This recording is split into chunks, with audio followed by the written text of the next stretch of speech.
All right, folks, I just want to switch gears real quick and talk a little trail running. As many of you know, I'm an ultra runner, I'm a trail runner, and I spend an awful lot of time on my feet. And if any of you have ever read the book Born to Run, perhaps you've heard of the Tarahumara Indians, perhaps you've heard maybe the term Huarache sandal being thrown around. And if you did in fact read the book, there's a man, his name's Ted, they call him Barefoot Ted. He took his experience and the knowledge given to him by some of the local Indians there, one of which his name was Manuel Luna. He took it back to Seattle and formed a company called Luna Sandals. And I've been running in Luna Sandals now for almost 2 months. And people usually, when they see me, they have to do a double take on it. But I want to talk a little bit about how Luna Sandals and how running in sandals has actually changed a lot of things for me. You know, minimalistic running has really taken off, and it's really kind of been misguided in a lot of different directions.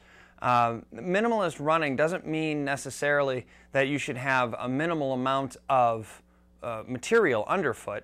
What it really means is you should have minimal support. And the one example that I'm going to talk about here is the arch.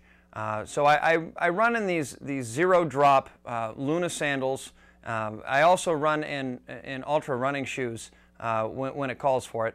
But I run in these Luna sandals, and people say, well, how do you get any arch support?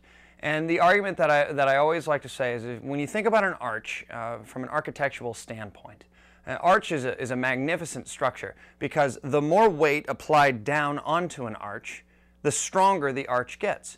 In fact, the only way to break up an arch is to come from underneath it and push up. So when you're putting an arch support under your foot, aren't you in fact breaking down the most solid and sound structure that the human body could have created for itself?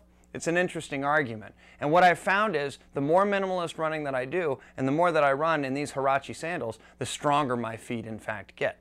I would say probably the biggest mistake that most people make when they run in minimal shoes or zero drop shoes is they buy them and then they continue to try and run with the same gait as they did with their, we'll just say, other shoe products.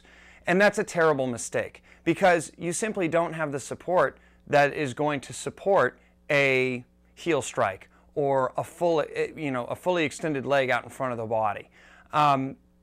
So when you do that in a minimal shoe, you're putting yourself at a terrible risk for injury. So what I recommend people do is they maybe purchase a pair of Luna sandals and start by walking around in them, maybe going on short little runs in them. But I find that if you break yourself in and you get used to the sandal, you'll have an opportunity to have an experience really unlike any other. And you too can run fast, quick, light, and smooth. And it's a beautiful, beautiful thing. And the last thing I want to say about Luna sandals, and excuse me, I'm just going to take one off quickly, is I've had these shoes for, almost over a month. And if you can see how it sort of started to mold to my foot, this is just a good piece of Vibram rubber strapped into a Huarache lace style. And it's actually very, very comfortable to run in. And if you haven't tried it, I suggest you try it. If you haven't read Born to Run, I suggest you read Born to Run. You can learn more about Luna sandals at my website, TriJake.com, and be sure to pick up your sandals today.